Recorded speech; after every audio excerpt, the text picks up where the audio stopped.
16ஆம் அத்தியாயம். துடிப்பறை அடிக்கும் பெண் மரம் நோக்கி உட்கார்ந்திருந்தாள்.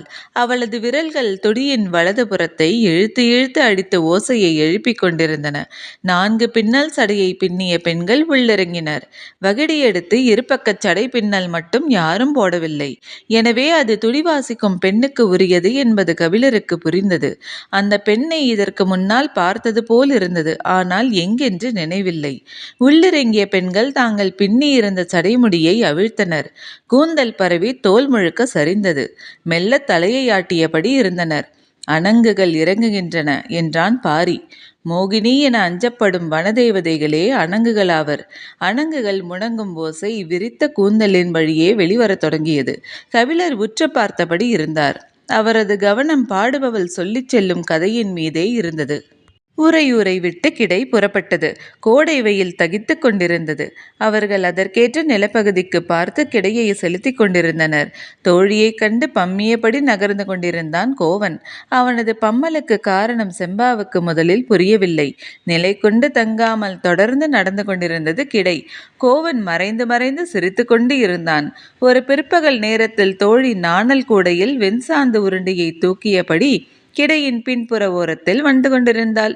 முன்புறத்தின் இடது ஓரத்தில் நடந்து கொண்டிருந்தான் கோவன். அவனது தோளில் ஈன்ற குட்டி ஒன்று கிடந்தது. பின்னால் வரும் தாய்ப்பசு நாவால் நக்க அது துள்ளியபடி இருந்தது. அந்த கன்று துள்ளிவிடாதபடி அதன் கால்களை தனது 2 கைகளாலும் இறுக பிடித்து நடந்து கொண்டிருந்தான். அவனை கடந்து போன செம்பா தாய்ப்பசு கத்தும் ஓசையோடு சேர்த்து வலதுபுற இடுப்பில் 2 விரல் கொண்டு ஒரு நிமிண்டினாள். பால் பீச்சும் விரல்கள் மூங்கில் நாரை விட வலுமிக்கவை. நிமிண்டிய விரல்களை எடுக்கும் முன்னர் துள்ளி வில்லை போல் வளைந்தான் கோவன். அவனை தாண்டி குதித்த ஓடிய தோளில் கிடந்த குட்டி அது வேறு திசையில் ஓடிவிடக்கூடாது என்பதற்காக பாய்ந்து விழுந்து பிடித்தான். விழுந்தவனின் அருகில் புன்முறுவலோடு மண்டியிட்டு உட்கார்ந்தாள் செம்பா. அவன் பிடியில் இருந்து குட்டியை விடுவித்தாள். அவளது பிடியிலிருந்து தன்னை விடுவித்து கொள்ள அவன் முயற்சி செய்யவில்லை. முயன்றாலும் அது நடக்காது என தெரியும். கிடைமாடுகள் அவர்களை சுற்றி விலகி நடந்தன. அவளின் கன்னத்தை வாளால் தட்டிவிட்டு போனது கிடாரி ஒன்று. பறவைகள் மொய்த்து கிடக்கும் நாணல் கூடையை தூக்கி வந்த தோழியின் கண்கள் கிடையை மேய்ந்தன. இருவரையும் காணவில்லை. குறுக்கும் நெடுக்குமாக பறவைகள் பறந்தபடி இருக்க அவளால் எந்த பகுதியையும் முற்று பார்க்க முடியவில்லை. இளங்கன்று வயிறு நிறைய பால் குடித்து முடித்தது. கோவன் மீண்டும் கன்றை தோளில் தூக்கியபடி எழுந்தான். உடன் எழுந்தபடி செம்பா சொன்னாள், அவள் இன்னொரு முறை வந்து கேட்டால் சொல், நீ இடைக்காவல் தான் இருக்க முடியும், இதழுக்கு காவல் இருக்க முடியாதென்று. உரசி நகரும் கிடை வாழ்க்கை எந்நேரமும் காதலை பற்ற வைத்தபடியே இருந்தது. கடையப்பட்ட தயிர்மத்தின் விளிம்புக்கு இடையில் விரல் தேய்த்து வெண்ணெயை எடுப்பதைப் போல திரள திரள காதலை எடுத்துக்கொண்டே நடந்தனர் செம்பாவும் கோவனும். அவர்கள் சற்றே கவனக்குறைவாக இருந்தாலும் தோழி அடிக்க வருவதாக நினைத்து புதுமத்தை கையில் கொடுத்துவிட்டு போய்விடுவாள். அதற்குள் இன்னொரு பசு கன்றை ஈனும். துள்ள முடியாதபடி கோவன் கன்றையும் செம்பா அவனையும் பிடித்தபடி இருப்பார்கள். அவ்வப்போது விரல்கள் நிமிண்டி திரிகின. விலகும் கிடைக்கு இடையில் நிலம் தொட்டு காதல் துள்ளி எழுந்தது. அந்த கிடைக்கு பின்னால் வெகு தொலைவில் குதிரை வீரர்கள் சிலர் பல நாட்களாக வந்து கொண்டிருந்தனர். குலத்தலைவனின் உத்தரவு அது. செம்பாவை வாய்ப்பிழந்து பார்த்தபடி கிள்ளி நின்று கொண்டிருந்த போது அவனது தந்தை இருட்டுக்குள் இருந்த கிடை மாடுகளைத்தான் வாய்ப்பிழந்து பார்த்து கொண்டிருந்தான். மாடுகளின் கொம்புகளுக்கு இடையில் கயிறு முறிக்கு கட்டுப்பட்டிருந்த நெற்றிப்பட்டத்தில் இளஞ்சிவப்பு, மஞ்சள், நீலம், பச்சை, கருஞ்சிவப்பு என 5 வண்ணங்களில் கற்கள் ஒளிவிட்டு கொண்டிருந்தன. அவனது கண்களையே அவனால் நம்ப முடியவில்லை. மாளிகைக்கு அழைத்து போய் மகனை கட்டித் தழுவி முத்தமிட்டான் தந்தை. இருளிலும் சுடர் போல் ஒளிரும் என்று நீ சொன்னபோது பெண்ணை சொல்கிறாயோ என தவறாக நினைத்துவிட்டேன். எல்லாம் மணிக்கற்கள், யாருக்கும் கிடைக்காத மணிக்கற்கள். அவற்றை நாம் அடைய வேண்டும் என சொல்லி கிடையை அறிந்து வர ஆள் அனுப்பினான். போய் வந்தவர்கள் சொன்னார்கள், அவர்களின் ஊர் இருக்கும் மலை முழுவதும் இந்த கல் கிடைக்கிறதாம். அதை வைத்துதான் மாட்டுக்கு பட்டம் கட்டியுள்ளனர். அவர்களின் மலை எங்கும் கிடப்பது மணிக்கற்கள் என அந்த மூடர்களுக்கு தெரியவில்லை. நாம் இந்த 200 கற்களோடு ஏமாந்து விடக்கூடாது. இந்த கிடையை பின்தொடர்ந்தே போங்கள். அந்த ஊரை அடைந்ததும் செய்து சொல்லுங்கள் என சொல்லி அனுப்பினான். வீரர்கள் அவர்களின் பின்னால் வந்து கொண்டே இருந்தனர். ஒரு முன்மாலை பொழுதில் கிடை நகர்ந்து கொண்டிருந்த போது தோழி ஓசை எழுப்பி செம்பாவை அழைத்தாள். அருகில் இருக்கும் ஓடையில் நீர் அருந்தி வருகிறேன். அதுவரை நீ தூக்கி வா என சொல்லி வெண் சாந்து உருண்டை இருந்த நாணல் கூடையை செம்பாவின் தலைக்கு மாற்றினாள். கூடை மாற்றுவதை மிக கவனமாக செய்ய வேண்டும். வெண்சாந்து உருண்டைகள் தோளில் சிந்திவிட்டால் அவற்றை கையால் தட்டும் முன் பறவையின் அலகு கொத்தி எடுத்துவிடும். காக்கை கொத்தினால் தோளில் சிறு கீறல் ஏற்படும். மைனாவின் அலகோ சிறு துளையிட்டு எடுக்கும். அதுவே மரங்கொத்தியாக இருந்தால் காயமாற ஒரு வாரம் ஆகும். பறவை கூட்டம் இப்போது செம்பாவின் தலையை சுற்றி இடம் மாறியது. பறவைகளின் இடைவிடாத கீச்சொலிக்கு இடையில் செம்பா கூப்பிட்டது கோவனுக்கு கேட்கவில்லை. முதுகிலே சுல்லென கல் விழுந்த பிறகுதான் திரும்பி பார்த்தான். தோழியை சுற்றும் முற்றும் பார்த்தபடி செம்பாவின் அருகில் வந்தான் கோவன். அவள் கூடையை அவன் தலைக்கு மாற்றினாள். பறவைகள் தேனீக்களை மொய்ப்பதைப் போல அவர்கள் இருவரையும் சுற்றி படபடத்து மொய்த்து கொண்டிருந்தன.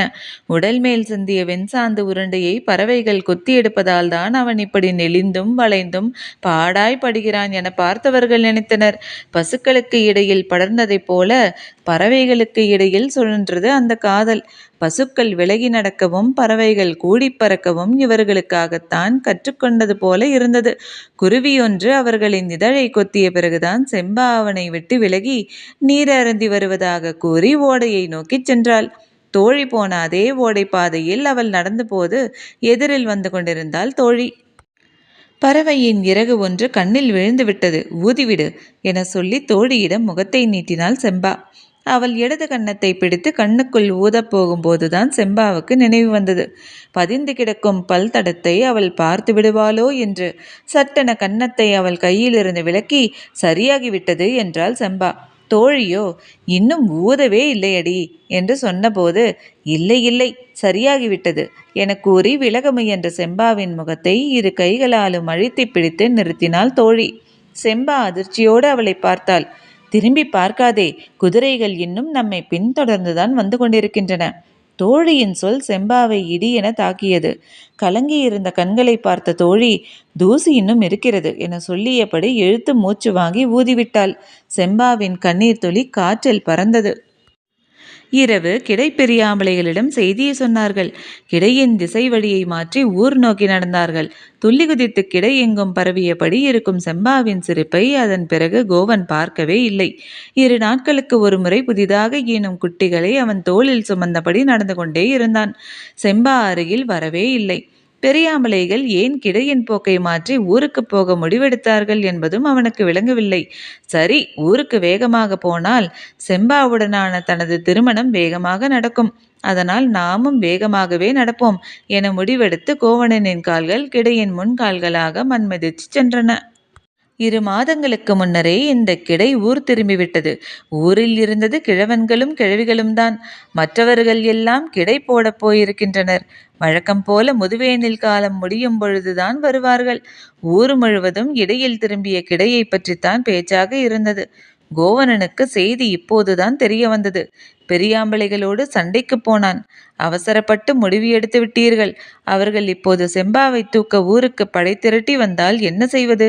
நமது கூட்டம் வந்து சேர 2 மாதங்கள் ஆகும் என்றான். பெரியவர் ஒருவர் சொன்னார். ஆளுக்கு ஒரு திசையில் போய் கிடைகளை வேகமாக வரச் சொல்வோமா? ஓரித் திரியும் வலுவோடு இருப்பது 20 பேர். அவர்களையும் அனுப்பிவிட்டு என்ன செய்வது? எல்லோருக்குள்ளும் பதற்றம் இருந்தது. ஆனால் குதிரைக்காரர்கள் யாரும் கண்ணில் படவில்லை. நாட்கள் கழிந்து கொண்டிருந்தன. வரும் 4ஆம் நாள் செம்பாவுக்கும் கோவனுக்கும் மனம் முடித்து விடுவோம் என யோசனை சொன்னார் ஒரு பெரியாம்பளை. முடிப்பது என்று முடிவான பிறகு 4ஆம் நாள் வரை ஏன் காத்திருக்க வேண்டும்? இன்று இரவே மணமுடிப்போம் என்றாள் கிழவி.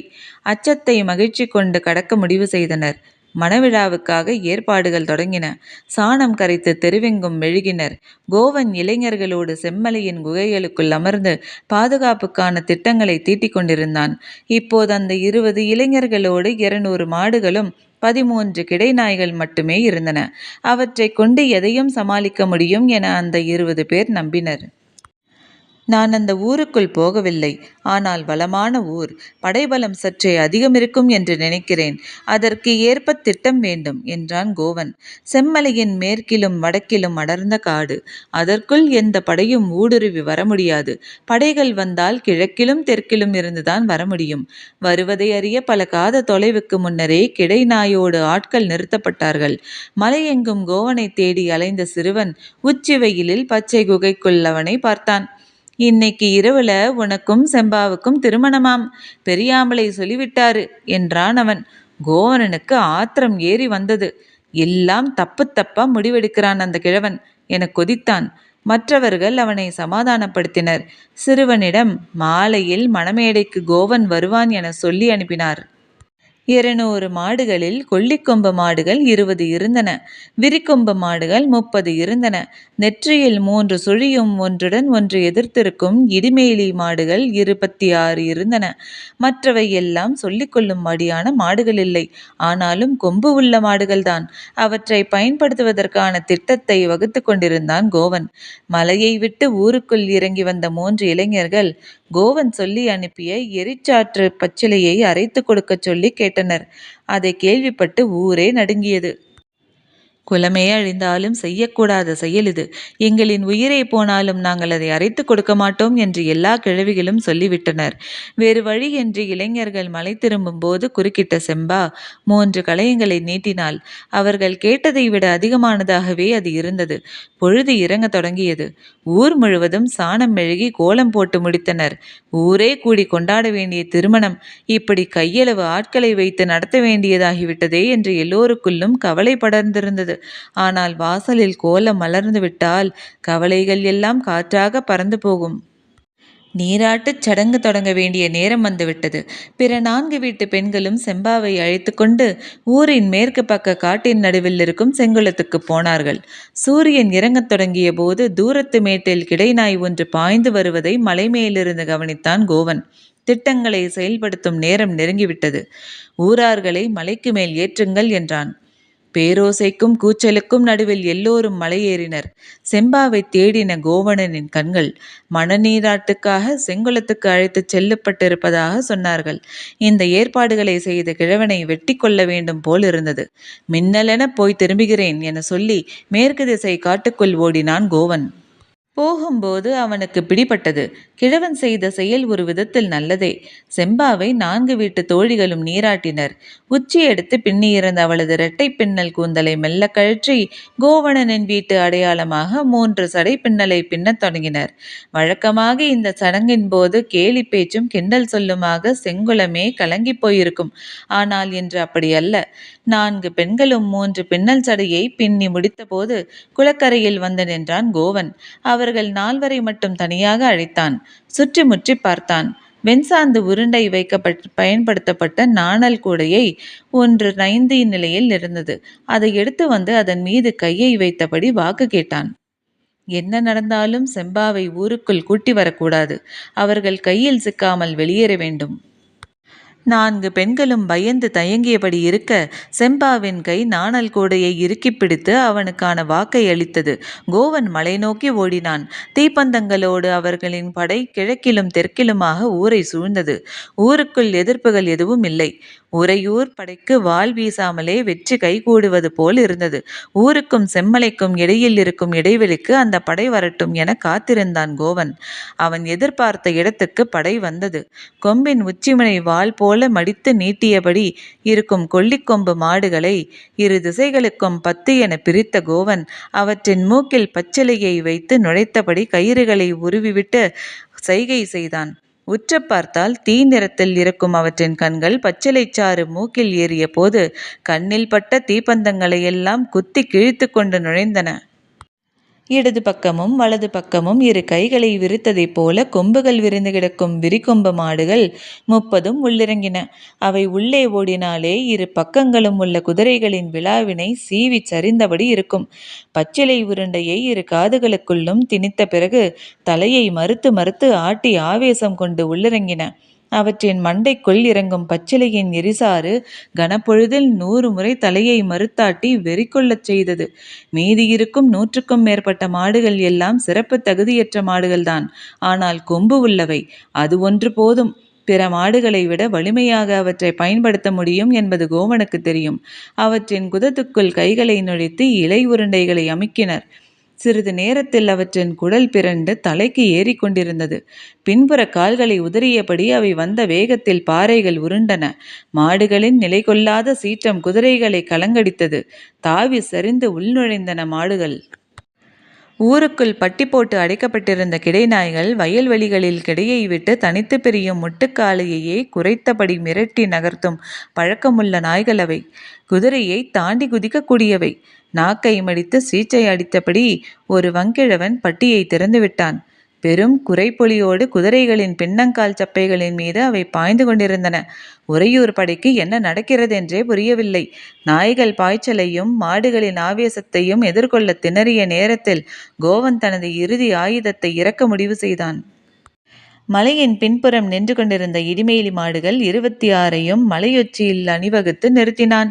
இடிமேல் இடி விழுந்தாலும் அஞ்சாமல் முன்னால் நகரும் மாட்டு இனம் இது. தான் செய்யப்போகும் செயலுக்கான கலக்கம் எதுவும் இல்லாமல் தான் கோவணனின் முகம் இருந்தது. பெரிய பெரிய வைக்கோற் கட்டுகளை அவற்றின் கொம்புகளின் மேல் செருகினர். இரு திசைகளிலும் பாய்ந்து இறங்குவதைப் போல அவை நின்று கொண்டிருந்த போது வைக்கோல் கட்டுகள் மேல் தீ வைத்து கழுத்து கயிறுகளை உருவிவிட்டனர். மிகப்பெரிய மர உருளைகளின் தீயை பற்ற வைத்தபடியே மலை உச்சியிலிருந்து ஆயிரக்கணக்கானவர்கள் இறங்குவதைப் போல அந்த காட்சி இருந்தது.